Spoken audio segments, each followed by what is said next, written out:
অবস্থা মানিক ভাই? আরে গরমে অবস্থা খারাপ।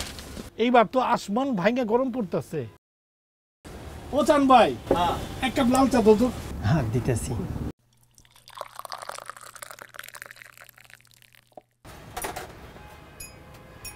ভাই আপনার হাতে ওইটা কি? আর বইল না, বিদ্যুতের নতুন একটা প্রিপেড মিটার লাগাইছে, টাকা ভরে আসলাম। ও, বিলের যে অবস্থা, এই লোন স্যার। গত মাসে সারা মাস মিলা 1200 টাকা খরচ হইল। হ্যাঁ ঠিক আছে মোটামুটি, কিন্তু এই অলরেডি এই কয়দিনে 1500 টাকা বিল রিফিল করে ফেলছি। এখন বাকি আছে মাসের এখনও 10 দিন, 2000 টাকার মতো মনে হয় বিল হয়ে যাব। আমারও তো একই অবস্থা। আমার ঘরে 3টা ফ্যান, ফ্রিজ আর লাইট চলে, আর এই মাসে গরমের কারণে আরেকটা ফ্যান আনছি। তাও মোটামুটি সারা মাসেই মোটামুটি ইউজ হয়েছে। আর আমার পোলার ঘরে এসি চলতেছে একটা, কিন্তু তাই বইলা দ্বিগুণ বিল উঠবো। চাচা, আমি ইরফান, আপনার নাতির স্কুলের শিক্ষক। চিনতে পেরেছেন? ও আচ্ছা, ভালো আছো? হ্যাঁ আমি ভালো আছি। এতক্ষণ আপনাদের কথা শুনছিলাম। আসলে গরমের যে অবস্থা, সবাই নাজেহাল। আচ্ছা, গত মাসে কিন্তু আমার বাড়িতেও বিদ্যুৎ বিল বেশি এসেছে। আমি তো প্রথমে অনেক ক্ষিপ্ত হয়েছিলাম, কিন্তু পরে কিছু প্রশ্নের উত্তর জানতে পেরে আমার কাছ থেকে এটা আর অস্বাভাবিক মনে হয়নি।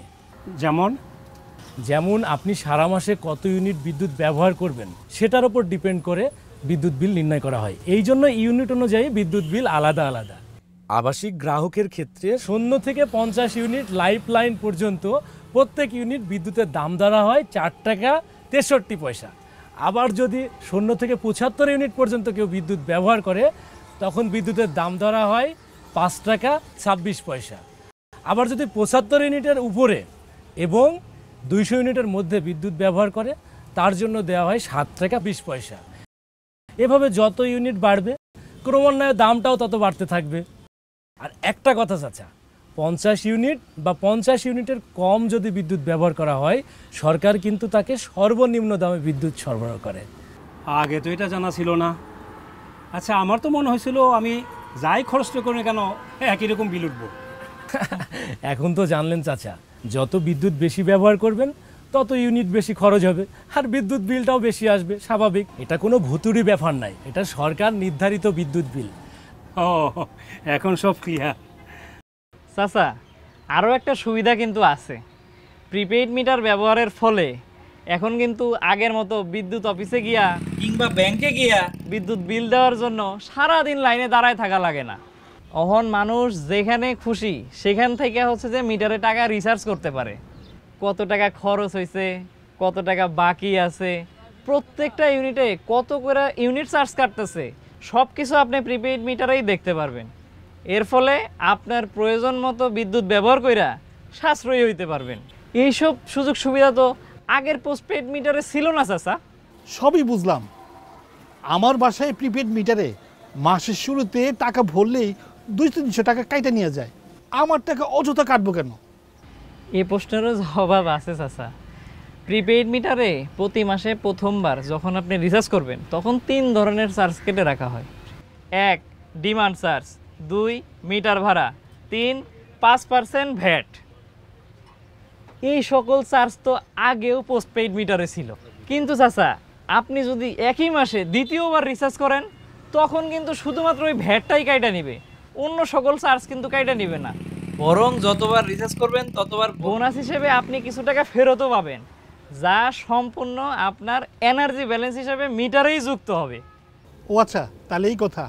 আমি ডিমান্ড চার্জ মিটার ভাড়া দিতে যাবো কেন? আমার জমিতেও তো বিদ্যুতের পিলার আছে। কই, আমি তো জমি ভাড়া রাখি না। চাচা, সেক্ষেত্রে আপনার বুঝতে হবে ডিমান্ড চার্জ জিনিসটা আসলে কি। বিদ্যুৎ উৎপাদনকারী প্রতিষ্ঠান যখন কোনো এলাকায় বিদ্যুৎ সরবরাহ করতে যায়, তখন তা নির্ভর করে ওই এলাকায় কতটুকু বিদ্যুতের চাহিদা আছে। যখন কোনো একজন গ্রাহক বিদ্যুৎ মিটারের জন্য আবেদন করে, তখন সে সর্বোচ্চ কতটুকু বিদ্যুৎ ব্যবহার করবে সেইটা উল্লেখ করার দরকার হয়। গ্রাহকের সেই উল্লেখিত লোড সরবরাহ করার জন্য প্রয়োজনীয় যন্ত্রপাতি, মালামাল, তার, ট্রান্সফরমার ইত্যাদি খরচ কিন্তু সরকারই বহন করে। আপনি আপনার চাহিদা অনুযায়ী বিদ্যুৎ ব্যবহার করেন বা না করেন, সরকারকে কিন্তু সেই পরিমাণ বিদ্যুৎ উৎপাদন এবং সরবরাহ করতেই হবে। আর এই সর্বোচ্চ বিদ্যুৎ ব্যবহার সীমার উপর যেই চার্জ ধার্য করা হয় সেটাই হচ্ছে ডিমান্ড চার্জ। আর এই ধরনের চার্জ কিন্তু পৃথিবীর প্রায় সকল দেশেই নেওয়া হয়ে থাকে। যেহেতু বিদ্যুৎ বিতরণ সংস্থা মিটার দিছে, সেজন্য মিটার ভাড়া বাবদ টাকাও কেটে নেওয়া হচ্ছে। গ্রাহক যদি নিজে মিটার কিনে দেয় তবে কিন্তু মিটার ভাড়া দিতে হবে না। এ তো অনেক গুরুত্বপূর্ণ কথা, আগে তো এইভাবে কখনো ভেবে দেখি নাই। ও সান কাকা, এই যে আপনি আমাদের কাছে প্রতি কাপ চায়ের দাম কয় টাকা রাখেন কোন তো? কেন বাপ 8 টাকা? এই যে আপনি 8 টাকা রাখেন, এটা কি শুধু খালি চাপাতির দাম? আরে না, 8 টাকা কি শুধু চাপাতির দাম রাউন যায়? এর ভিতরে চিনি দিছি, কাপ পিরিচ কিনছি, দোকানের খরচ, আমার মজুরি সব মিলে 8 টাকা ধরছি। আর চাপাতি এটার দাম আর কত হইব? সর্বোচ্চ 3-4 টাকা। এই যে দেখছেন চাচা, সান কাকাও কিন্তু আমাকে থেকে ডিমান্ড চার্জ, কাপের চার্জ পর্যন্ত নিতেছে। আসলে সব কিছুতে একটা সিস্টেমের মধ্যে চলা লাগে। সেটাই চাচা, আপনি আমি সবাই কিন্তু আমরা দেশের নাগরিক। মনে রাখতে হবে, বিদ্যুৎ সরকারের একার না, আমাদের সবার সম্পত্তি। বিদ্যুৎ মানুষের দোরগোড়ায় পৌঁছে দেওয়ার জন্য কত কাজ করছে। এই যে অনেক প্রত্যন্ত অঞ্চলে বিদ্যুৎ পৌঁছে গেছে, কুতুবদিয়া, সন্দ্বীপ, সাবমেরিন ক্যাবলের মাধ্যমে বিদ্যুৎ পৌঁছে গেছে। আমাদের মেট্রো রেলও কিন্তু জাতীয় গ্রিডের বিদ্যুতে চলাচল করে, যাতে লক্ষ লক্ষ মানুষ সুবিধা পাচ্ছে। আর সব কিছু মিলাই এই চার্জটা, আর এই চার্জ প্রদান করে জাতীয় উন্নয়নে অংশগ্রহণ করছি। আর এসব তো সরকারের একার পক্ষে সম্ভব না। কিন্তু তোমরা এসব কথা কিভাবে জানলা? আমরা এতদিন না যাই না সব কিছু আকাশ কুসুম কল্পনা করছি। সবারই তো এসব তথ্য জানা থাকা দরকার। চাচা, আমরাও এতদিন ভুলের মধ্যে ছিলাম, কিন্তু বিদ্যুৎ অফিস একটা হটলাইন নাম্বার চালু করছে 16999। যেই নাম্বারে ফোন দিয়ে আমরা সমস্ত খোঁজ খবর নিয়েছি এবং আমাদের ভুল ভেঙে গেছে। গ্রাহকের যত ধরনের জিজ্ঞাসা, তথ্য কিংবা অভিযোগ, সকল কিছু এই নাম্বারে কল দিয়ে কইলে সব কিছু সমাধান হয়ে যাব। এই তো সেদিন ঘূর্ণিঝড়ে চৌরাস্তায় যে আমাদের গাছটা ভেঙে পড়ছিল, বিদ্যুতের লাইনে তো ব্যাপক ক্ষয়ক্ষতি হয়েছিল। তখন তো আমি হটলাইন নাম্বারে কল করে তাদেরকে আসতে বলি। আসার পর তো বিদ্যুতের গতিতে তারা তার ঠিক করে দিয়ে গেল। কি সান কাকা, তোমার দোকানে বসেই তো আমরা চা খাইলাম সবাই। হ, সেদিনকার ওরা সবাই মিলে আমার দোকানেই চা খাইছিল। না বাবা, তোমরা তরুণরা আমাকে চোখ খুলে দিছো।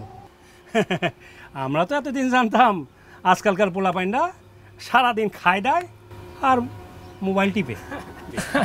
চাচা, মোবাইল টিপে সত্য, সেটা যুগের সঙ্গে তাল মিলানোর জন্য। আর এখনকার তরুণরাই তো আগামীর ভবিষ্যৎ। দেশ আস্তে আস্তে স্মার্ট হইতেছে, আর সরকারও জনগণের জীবনমান উন্নত করার জন্য চেষ্টা করছে। উন্নয়নের এ যাত্রা সারথি আপনি, আমি, আমরা সবাই। গুজবে কান্না দিয়ে সঠিক তথ্য জানি। দেশ আমাদের, দায়িত্বও আমাদের।